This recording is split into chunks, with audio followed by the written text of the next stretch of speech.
All right. This is the SLAP Oakland Unified School District Candidate Committee's interview with Mike Hutchinson. For Mike, unlike all the other candidates, is actually on the school board and got called away when we had a meeting with 5 other of the progressive candidates. These are meetings of candidates who we have identified as allies of SLAP.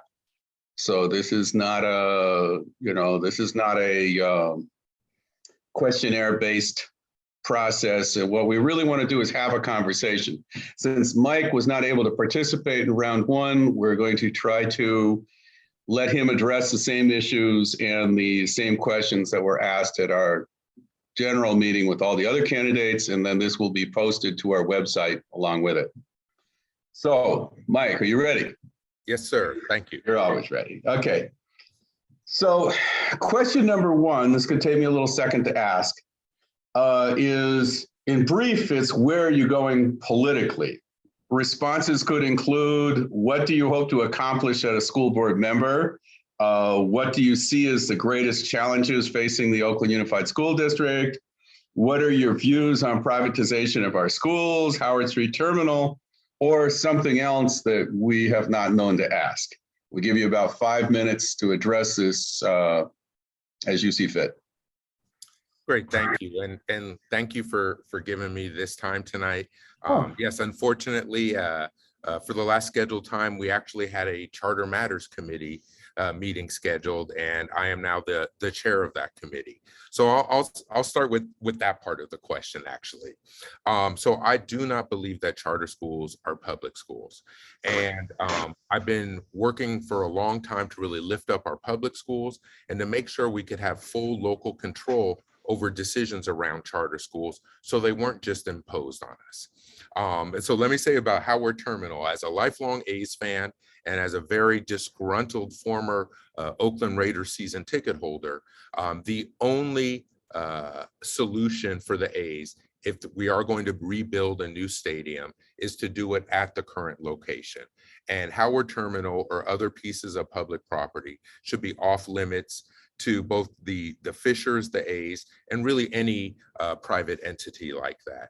I really believe that we need to lift up our public, and we need to end these practices of these neoliberal arrangements where somebody is always coming and pitching us an idea for our benefit that also includes them being able to extract a profit margin off of it.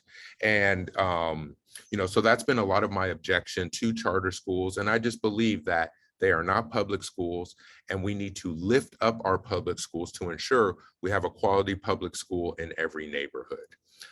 For me, I am a lifelong Oakland resident and a proud graduate of Oakland Public Schools. And I experienced the trauma of school closures in 2012, when the 2 schools I had worked at for 10 years, Maxwell Park Elementary and Santa Fe Elementary, were both closed. And going through that process and experiencing that trauma moved me away from working directly with youth into what I've been doing for the last 10 plus years, which is public education, organizing, and advocacy, leading to my being elected to the school board in 2020. In 2020, it was really exciting that we finally put together a winning coalition to break through. And we are now looking at these elections in 2022 and realizing that all 7 incumbents from the school board have now left office in one 4-year election cycle. I think that is a historic opportunity for us that a lot of us worked really hard to get to this point. When I was elected in 2020, I ran on a platform to end school closures and the financial mismanagement in OUSD, and really for the safe, equitable reopening of our schools, which had been closed during the pandemic. I'm excited about how much progress we've made, but we still have a lot of work to do. And so I can make sure to address one of the elephants in the room. The family house that I've lived in for over 40 years has been redistricted. And so now even though I am the sitting school board director for District 5, I've been redistricted into District 4. I believe it's really important for me to run to represent my new district this time in this election, and also to allow the opportunity for District 5 to continue to have a representative that lives in the new District 5. Going forward, we have a huge opportunity in January with this new board being sworn in. The first thing that I really want to ensure that we do is rescind the planned school closures. I am happy that we were able to end the blueprint process last year through a series of votes, which was our yearly process that put schools at risk for closure. But in doing that, 4 school board directors passed a new school closures plan. And so it is as simple as us as a board having 4 votes to rescind these closures in January to save these 6 schools from closure. The other thing that I am really dedicated to doing in 2023 is ensuring that we continue to stabilize the district's finances, and we will be moving out of state receivership for the first time in 20 years. The third thing that I really think we need to do is we need to have a new school redesign model, hopefully based on the sustainable community schools model.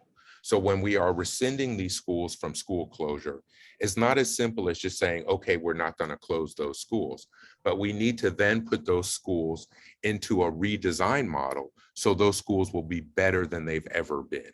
Because we can't ignore that we haven't been doing as well as we can or we should. And we now have that opportunity with stabilized finances, new leadership, and these extra resources coming in from the state to fund the transformational change that we all want to see and ensure we have a quality public school in every neighborhood. So that was pretty good. So tell me something. Who were the Raiders? Oh, so I just wanted to wait. So that's how we're gonna do this. I've been giving people hell. People ask me about the Raiders. They say, "Oh, you're from Oakland, you know the Raiders," and I'm like, "The who?" I make it clear, a disgruntled former Oakland Raider season ticket. Yes. Yeah. And let's move on. I'll stop. You almost got me on that track. Yes. I had you for a second there. All right. Question number 2, and you also have 5 minutes for this one. This is the movement building question. So how do you envision building community, which will include parents, teachers, students, and citizens, to support and educate around the issues facing the district and the city? How will you help build a public pro-schools or pro-public, pro-school sector of the movement? Up to you. Great. So I'm gonna talk about the negative part first on this one. One of my frustrations of my first 18 months now as a school board director has been that I've only served during a pandemic. And it has been much harder to do the engagement that I envisioned coming into this office because we just haven't been able to have in-person meetings.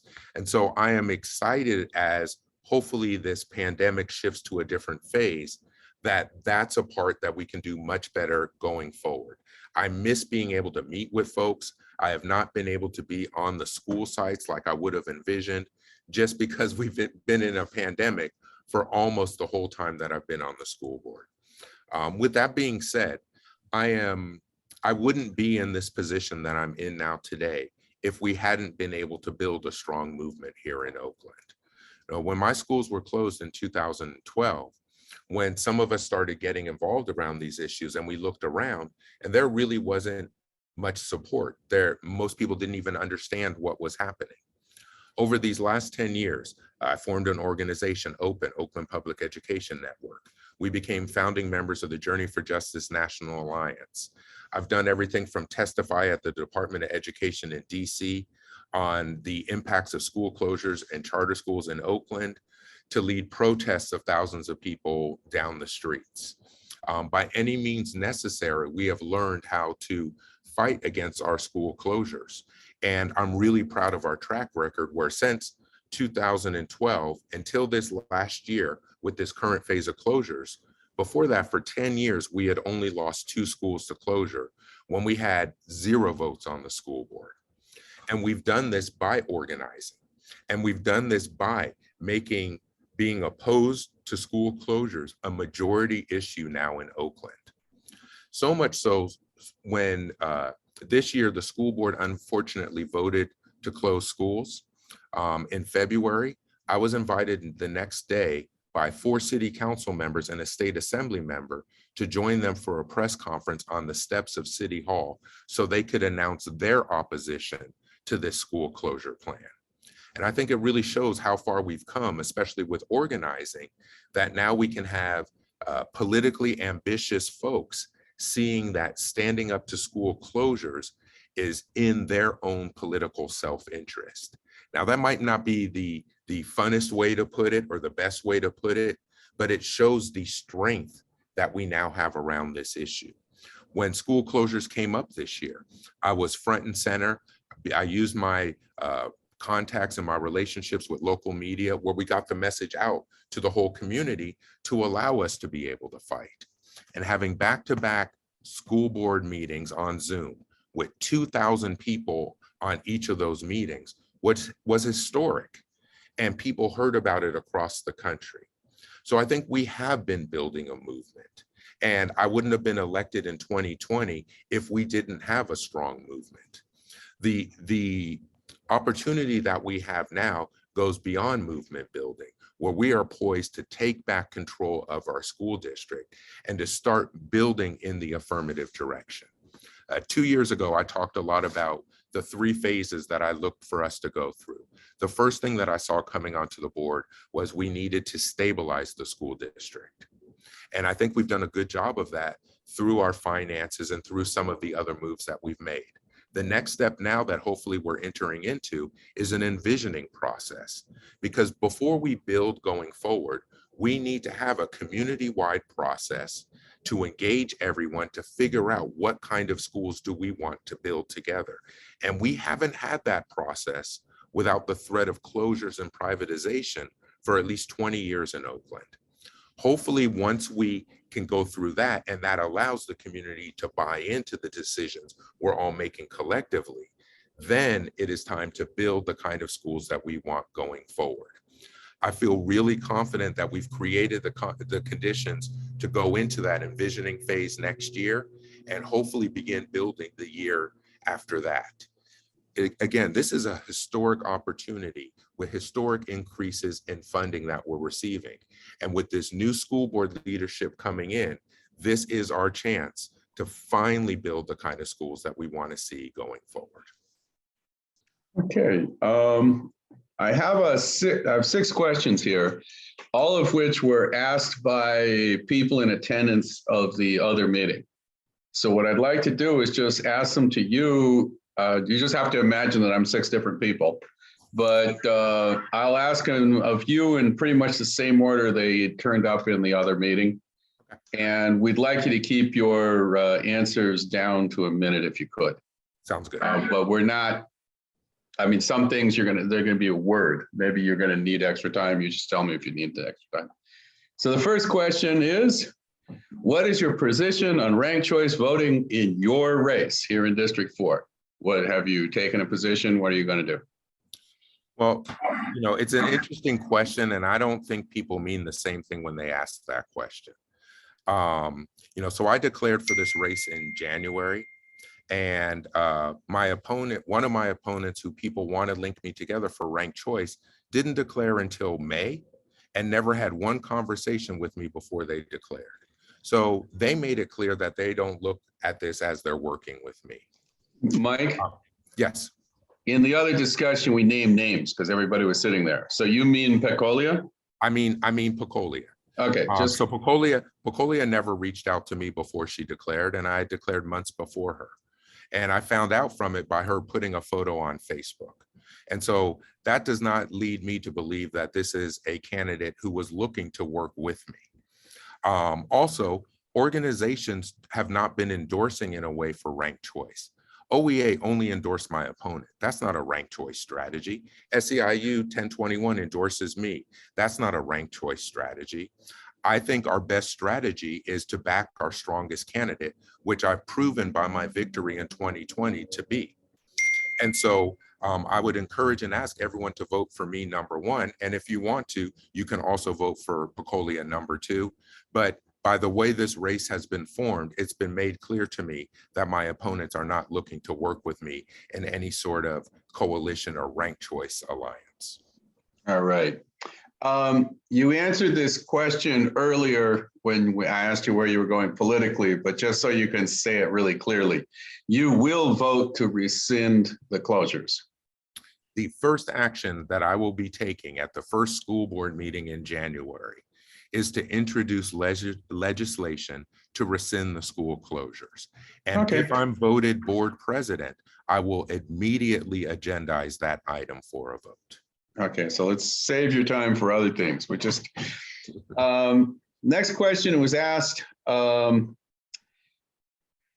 I'm trying to summarize the question, but basically, there's a lot of people in the administration of the school district who come from the long tradition of our school district being run by our charter movement. They come from the Broad Academy, they come from various places.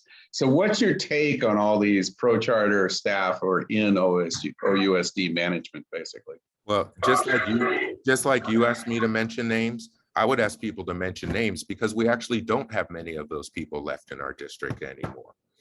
And Superintendent Johnson Trammell has helped save our schools from closure. This is not her closure plan, this is the school board's plan. And if people remember those Zoom meetings, you saw senior staff refuse to present at those Zoom meetings on closures, and you saw one in tears. Those were legitimate tears because she was being directed to put forward a plan that she did not agree with.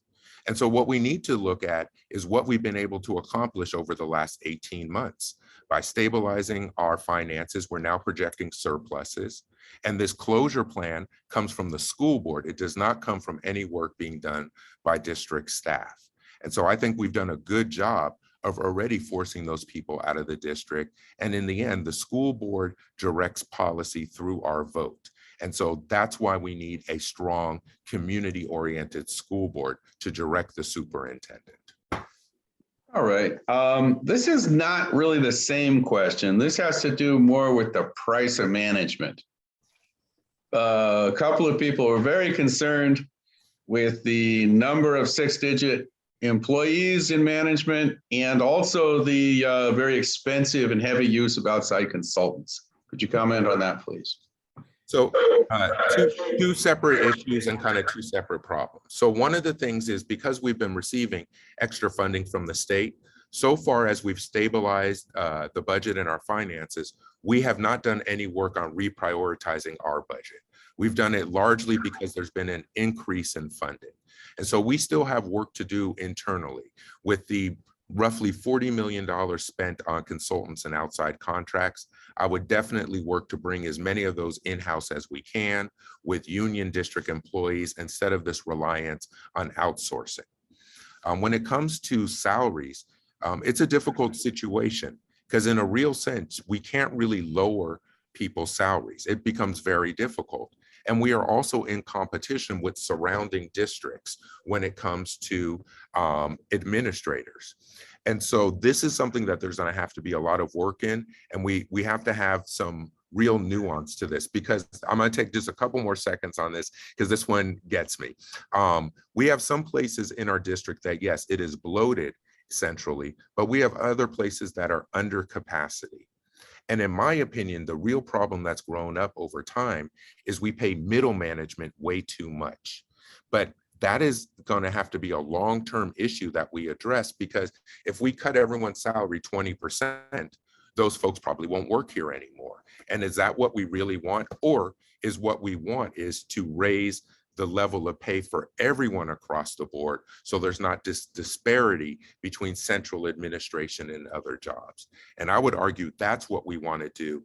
I philosophically believe that we should be paying all of our employees top dollar, and we need to figure out a way to be able to do that. And just lastly, I did not vote for the contract extension for our superintendent because I was opposed to how that was done, and I was opposed to giving her a 3-month sabbatical. I also did not vote for the extension of the contract of our general counsel and chief governance officer for the same sorts of reasons. I thought it was inappropriate at that time and how it was done.